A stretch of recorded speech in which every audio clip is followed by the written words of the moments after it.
Well, good evening to everyone, and sure, James, thank you for that introduction. Start me in tears before I begin, So it's great to see so many of you here, and I'm really excited and blessed to be able to share this word. As James says, I've been in Hillside quite a long time, 11, 12 years. I don't know exactly how long about that. But it's really, such a massive privilege to be able to stand up here and preach for the first time.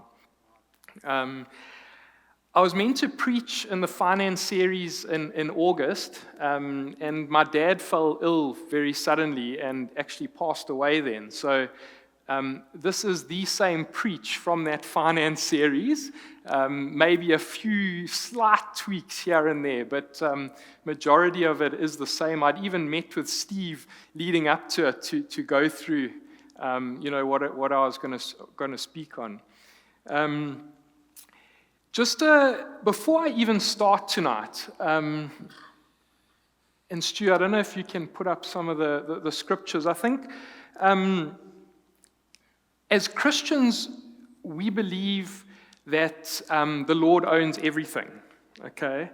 And if you don't believe this, then you got to read your Bible, okay? And I made a note here. I love the song we sang, You Made Everything, okay, in that song that we sang this evening. And the first three scriptures I just quickly want to go through is the first verse in the Bible, okay, that God created the heavens and the earth in Genesis 1. Okay, the second one is in John 1 verse 3. It goes slightly further, and it says that nothing exists that he didn't make.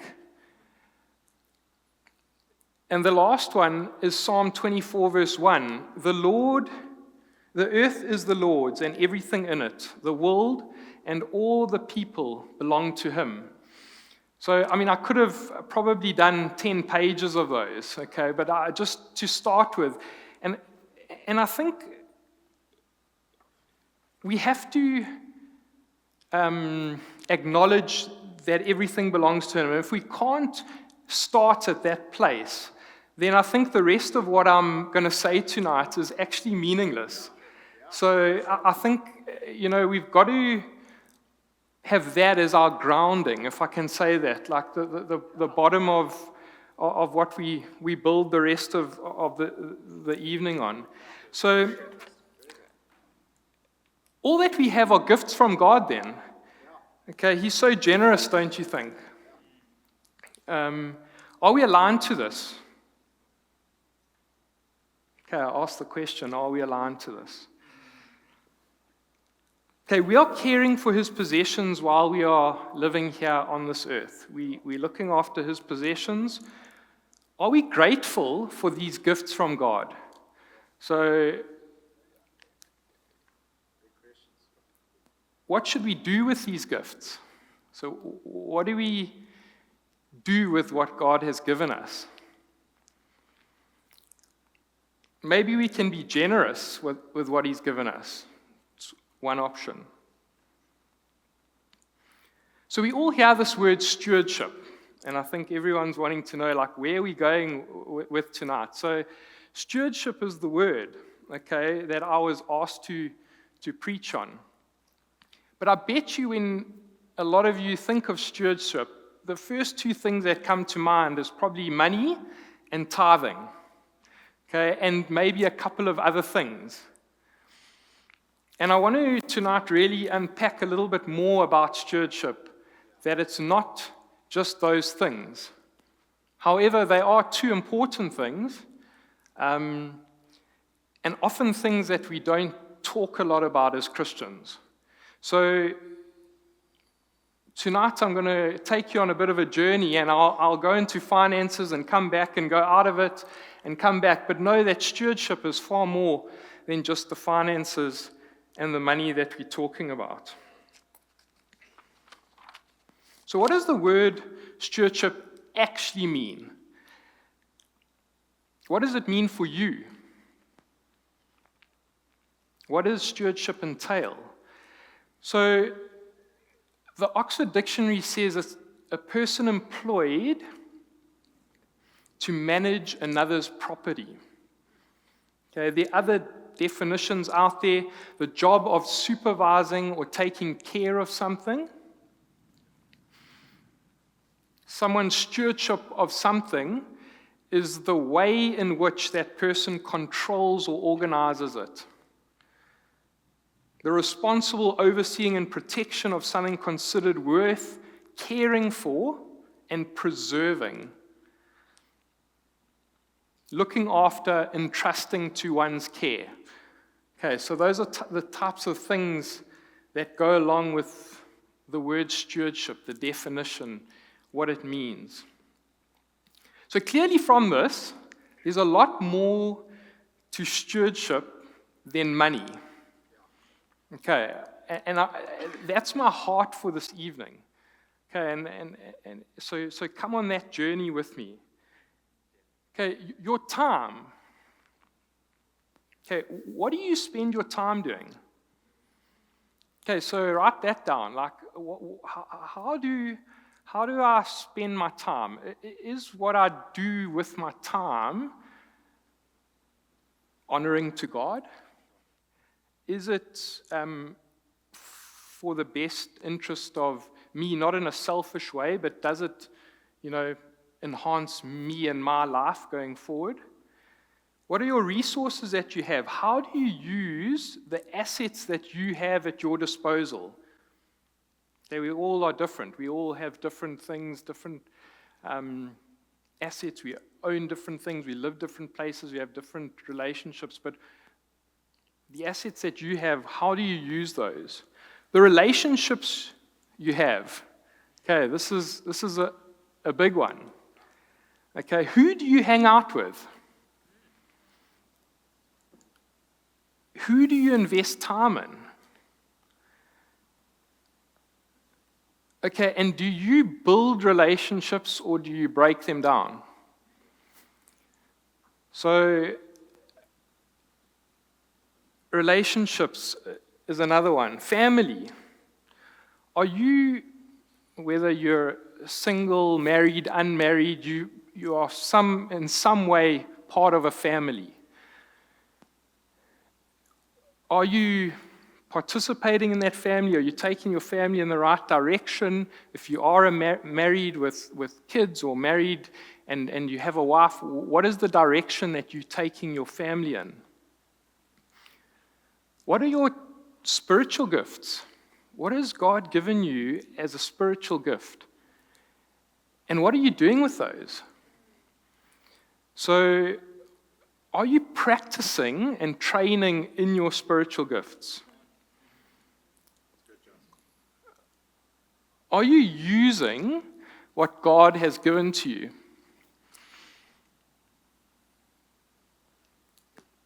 And just a little thing on that is me standing here is a little bit of me stepping out and trying to be obedient in that. So a small testimony on that point. What are your talents and your passions? Do you use the amazing talent that you have, that God has given to you? Does it bring you joy, and does it bring joy to others?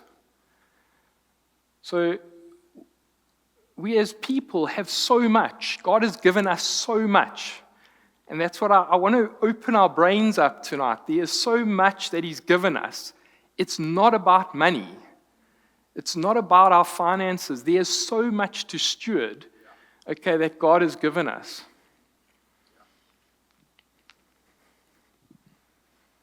Okay, we all have the ability to steward well what He has given to us. We have that ability. Christ is in us. We have the ability to steward it well.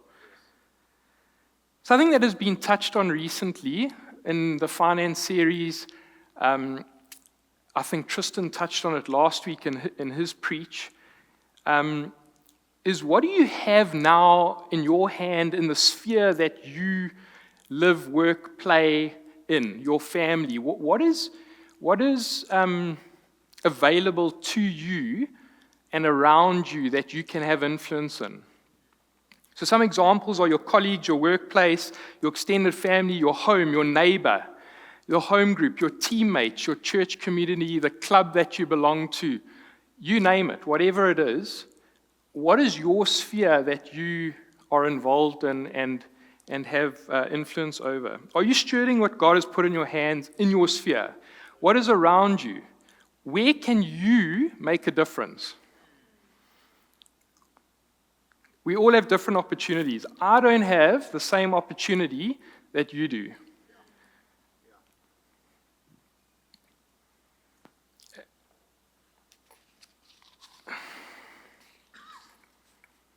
Okay, so let's start off by looking at a good example of a good steward in the Bible. There are a lot of them, Jesus being the ultimate one. And, you look at Noah, okay? Noah faithfully obeying God's word to take the responsibility of building the ark and preserving and protecting God's creation. Tristan last week shared how David was a good steward and all that he did in the various phases of his life. The example I've chosen to look at is Joseph. Okay, the story is told in Genesis 37 to 50, so it's long. I'm not going to read it out. Okay. Joseph certainly did not have a great start, to his story. Firstly, with his brothers, planning to kill him and then selling him into slavery. But I think the incredible thing about his story is where he ended up and the responsibility that he ended up being given. The amazing thing about Joseph is that no matter the situation, he always looked for the positives and made the most of everything that he could in that situation.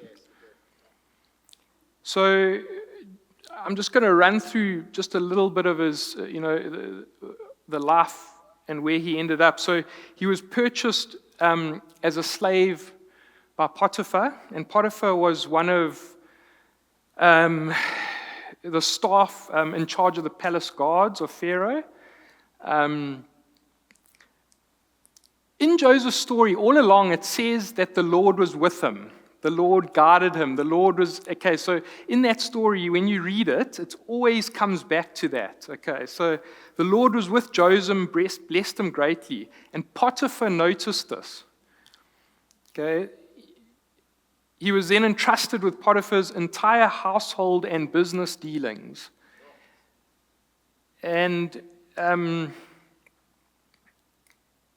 this flourished, and Potiphar gave him complete administrative responsibility over everything that he owned. Joseph was then thrown into prison for being falsely accused of rape, of Potiphar's wife. It says again, the Lord was with Joseph and granted him favor with the chief jailer. And before long, Joseph was in charge of the jail and all the prisoners in the jail. 2 years later, after being falsely accused, he came out of prison. Why? Because of his talents that he had employed. It wasn't, he didn't get all downtrodden and give up.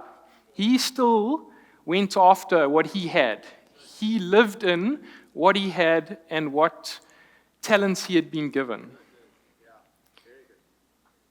We all know that he interpreted Pharaoh's 2 dreams, although he made it very clear to Pharaoh, it's right there in black and white, that it was beyond his power to do so, and that it was from God. He found huge favor and was entrusted with managing and looking after Pharaoh's kingdom of Egypt. He was incredibly influential in building the grain supplies that enabled Egypt to then get through the famine. And they were then able to sell those grain supplies to their own people, the Egyptians, and neighboring countries. Okay, so he oversaw that, and ultimately, he ended up saving his family from the famine because of where he was and what he did. So the learning from Joseph is that in life there are tough times, there's ups and downs. Okay? It's all about what we do with what we have at the time. He could have just complained bitterly, been miserable in prison, not listened to God, and gone nowhere. Okay, that's the reality. But Joseph was a good steward of what he had been given, and he was absolutely clear that God was with him and enabled him through it all. In the first session in the finance series, Stevens spoke about the parable of the talents. And I'm not going to go into the detail there, but I do want to quickly touch on it. I'm going to paraphrase. Effectively, in verse 15, it says, he gave 5 bags of gold to one, 2 bags of gold to another, and 1 bag of gold to the last, dividing it in proportion to their abilities.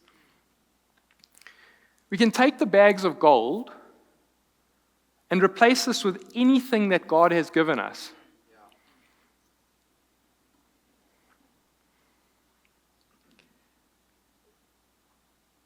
Time, resources. The other thing that we take out of this is that God gives us different quantums. And it's not about the quantum of the what we have, but rather it is about how we use what we have and what we have been given. It's not about the quantum. So that's a point. It's not about the quantum. It's what have we got and how do we use it. Okay, it's not in my notes. This is free, but it's not about comparison.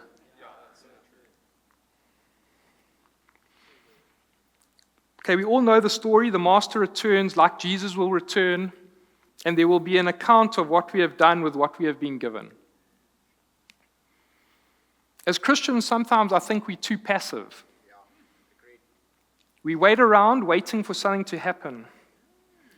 Like the servant who did nothing with what he had been given. Do we sit around doing nothing and being lazy? Sometimes we need to put our first foot forward, stepping into something and actually being an active participant in what the Lord is doing.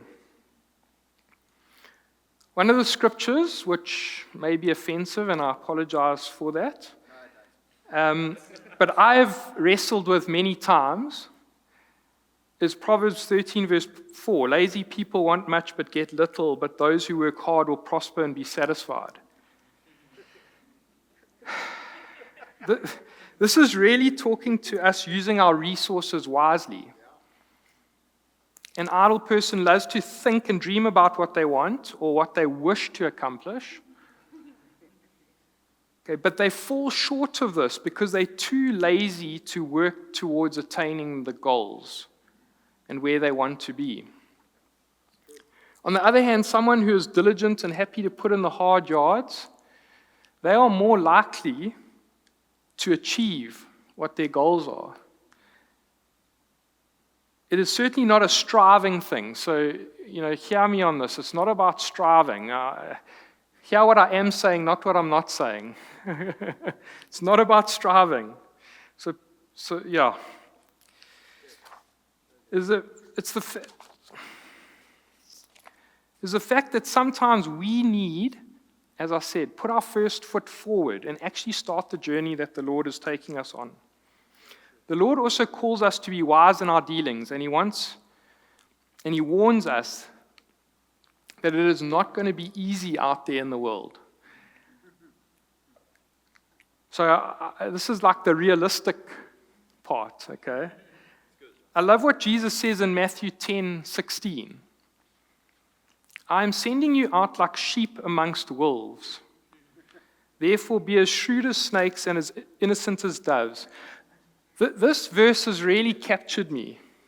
It's been very relevant in my life. I've often grappled with how you balance trying to be a Christian in a world that is very self-centered, cruel, cutthroat at times. We have to be light in the world, but also we need to understand what is happening around us. We need to be open and understand these things. So not everyone is there for our benefit, okay? So how does this relate to stewardship? Okay, so you might think I'm like going all over the place, but how does it relate to stewardship? Okay, we are called to be wise and understand and learn. We are called to be sensible, not gullible. Sometimes there are hard decisions that we have to make. A little bit of tough work that needs to be done in order to move forward. So I found myself asking during my quiet times and planning for the speech, why should we steward things well? Why should we be a good steward? What is the purpose of it? I was boxing, with God. Okay, tell me, what's the purpose? Why does it matter? Okay, that's the question. Why does it matter? And the main and obvious reason is to honor God. Okay, that's the main and obvious reason. And I think that's clear. And that is a given. But the other key reason, I believe, is so that we can be generous. If we have the love of Christ in us, then I believe automatically we want to be generous. Who wants to be generous? Okay. Again, it's not about the quantum. It's about the heart posture. Remember the verse from 2 Corinthians 9, verse 6 to 7. Remember this, a farmer who plants only a few seeds will get a small crop, but one who plants generously will get a generous crop. You must each make up your own mind as to how much you should give. Don't give reluctantly or in response to pressure, for God loves the person who gives cheerfully. Okay, the non-Christian may say, I want to steward well because I want to accumulate wealth and I want to live a successful life and I want to be liked and I want to be comfortable, etc., etc. That's what they may say. As Christians, we should steward well to bring glory to God and all that could look like. To share with others and contribute, to be able to give to the next generations, not only in a family context, but in a wider community context. And in generous, as I've said, I mean not only with your finances. So being generous with everything that you have, your knowledge,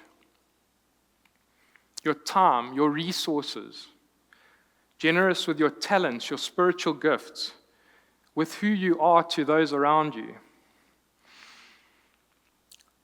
I want to touch on some practical ways in which you can look at stewardship.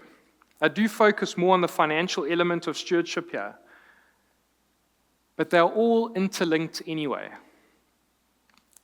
And this is your homework. So you can take out a pen and you can start making notes. The first one, actually not so financial, but our values. Okay, I've got 5 points under here. What is a value? It's the belief that people have about what is right and wrong and the most important in life, which control your behavior. What are your personal values and family values? Values should reflect your priorities, and with those priorities should come decisions that impact on how you steward. About 4 years ago, somewhere in that region, I sat down, I was doing some coaching, and I was challenged on what are your values. I was like, I know my values, bring it on. And then I sat down to write them down, and I was very confused. So one thing I challenge you guys on is to write down your values. If you marry, do it as a couple. Do it in a marriage relationship. I did mine as a married couple, although it was me individually doing the coaching. But go and write down your values.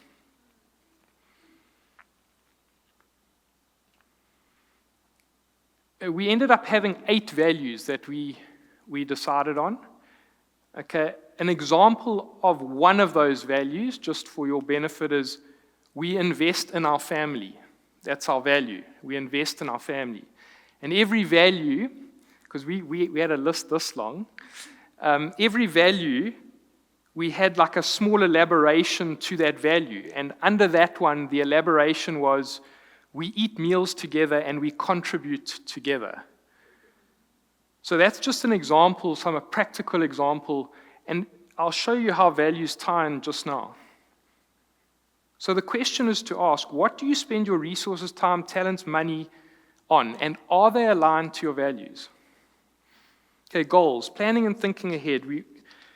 What is your short, long, and medium-term goals, and how does this influence your current decisions? Have you actually written these goals down?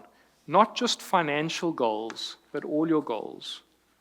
If you plan on retiring one day, have you started saving for retirement? If you want to be a doctor, do you know what you need to do to get there? If you want a promotion at work, do you understand what you need to improve on in order to get that promotion? Have you sat down and asked someone, are you working on it? You're not going to get that promotion if you're not ready for it. Having goals shows you have intentionality. And then 2 questions at the end of goals. Do you have a lifestyle that reflects your goals? So you might have these goals, but your lifestyle is this. Does your lifestyle reflect your goals? And do you have a budget that reflects your goals? And I'll talk to budgeting in point number 3. This is like the finance side, and this is, I think, what James was alluding to. But budgets, I think a lot of people do laugh at budgets. You know, what's the point? You counting your money, this, that, and the next thing. But the reality is, you cannot manage what you don't measure. Okay, so how do you manage your finances if you actually don't even know? It might be a hard point for some people, but, you know, do a budget. Does my budget align with my values, my priorities, and does my budget show that I can achieve my goals? What is the balance you have in your budget? Proverbs 3 verse 9. Honor the Lord with your wealth and with the best part of everything that your land produces. This is a difficult one. This is a faith statement. It is the first and best portion that we give to God. Remember, we are only giving what is God's anyway. How is your tithe budgeted? I do want to say that your tithe has to be part of your budget. It can't be the balancing figure at the end of the month.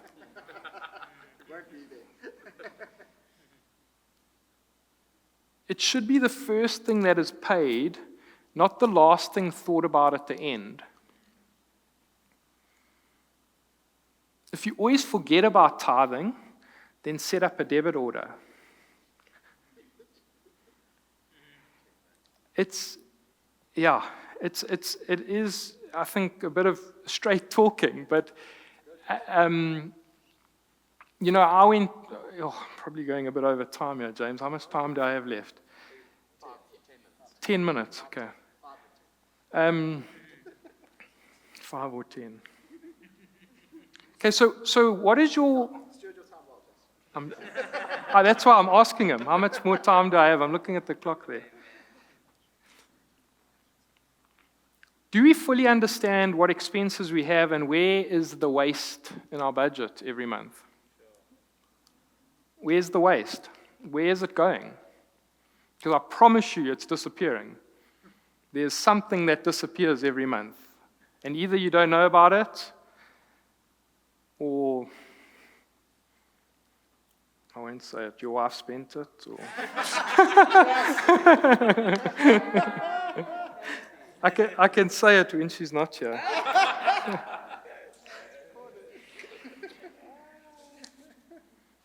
Okay, challenge to you and some homework. What would you do with a windfall, a bonus, an unexpected amount received? I challenge you to not spend your bonus before you've earned it. Hey, December's coming. I've already bought this, and when December comes, I'm going to pay this off. What are you doing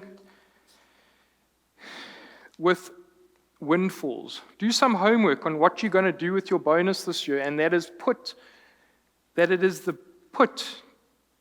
to its best use. It's employed correctly. If you're married, sit down with your spouse. It'll be a difficult conversation, but sit down with your spouse and literally plan every cent of your bonus. What are we going to do with our bonus this year? Okay, we're going to book a holiday. We're going to give this. We're going to pay this debt, whatever it is. Okay, living within your means. Sorry, let me finish on budgets. Budgets are difficult, especially if you're married. Lots of communication is needed, and agreement on certain things is not necessarily easy. But the hard work and the tough discussions are worth it. We got married very young. We owned nothing, and we had a massive liability when we got married. Our first decision was, how are we going to pay off this loan, and we need to buy a car. I remember those discussions clearly. Don't spend more than what you earn. So this is point number 4, living within your means. Don't spend more than what you earn. This gives you the ability to make decisions. Okay, hear me on this point. Where is your flexibility in your month? If you are spending more than what you earn, you've got no flexibility. You're always living above your means. You're chasing and being stretched financially. Pay off a house or a car quicker than what would be the norm. Can you afford to do it? If you can, try and do it. Financial discipline. Okay, I want to go into quickly the daily cup of coffee. Okay, if you save 35 Rand a cup, 30 days in a month, it's 1,050 Rand. Okay, if you cut that down and only have a coffee every second day, there's 525 Rand there in your budget. Okay, so I've saved you 525 bucks. Right. What are you going to do with the 500 Rand? Can you give a meal to the family next door? Can you buy a gift for a friend? Can you pay for someone's groceries at the supermarket? Can you save for something? Can you contribute to a family in need? And if you had to invest 525 Rand for 5 years at a 7% interest rate, you would have 38,000 Rand at the end of 5 years. What do you want to do with 38,000 Rand? Can you put it as a deposit on your car?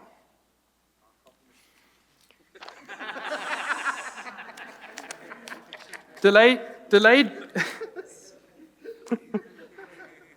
and delayed gratification goes hand in hand with that. So everyone wants the best and we want it now. Why don't you rather save for a larger deposit on a car? Don't take a balloon payment on a car. Don't always want the next best thing, the next iPhone, the next car, the next model that comes out. Okay. I just want to drop in contentment here, okay? Hebrews 13, verse 5, keep your life free from love of money and be content with what you have, for he has said, I will never leave you nor forsake you. So contentment goes hand in hand with this. You know, if you are always looking for the next best thing, you're not content with where you are. And I think it's clear in the Bible that contentment is something that we need to, focus on. Okay, my last point is just avoiding credit or debt. And I will say that I'm talking to this point a lot in the DTT. So next week, Wednesday, I'm going to talk on debt. So this is just a very high-level summary, but if you want to be in the detail, I will be talking around it. Proverbs 22, verse 7, just as the rich rule the poor, so the borrower is a servant to the lender. there's a whole lot to be said about the lender, okay, which I'm not going to touch on tonight. The lender, okay, there's a whole preach you can do on the lender there. Okay, but the borrower, why do we want to be slaves, okay, to debt? I really believe we should aim to have as little debt as possible. And that is an opinion, but I do believe it's scriptural as well. Okay? There are some instances where debt is needed and is good, and I will touch on those and unpack that in the DTT. Okay, next Wednesday. However, a general rule of thumb is that debt should be avoided where we can. Pay something off earlier and live with the benefit of that. If, for example, if you have a 7,000 Rand car payment, pay it off in 4 years. Don't go and buy a new car in year 5. Drive that car for year 5, 6, and 7. What do you do with the 7,000 Rand car payment? Okay, so many people are 4 years, I need a new car, give me the new car, and you're back in debt again. How do you break the debt cycle? Take a car and replace it with anything else that you buy on credit or on debt.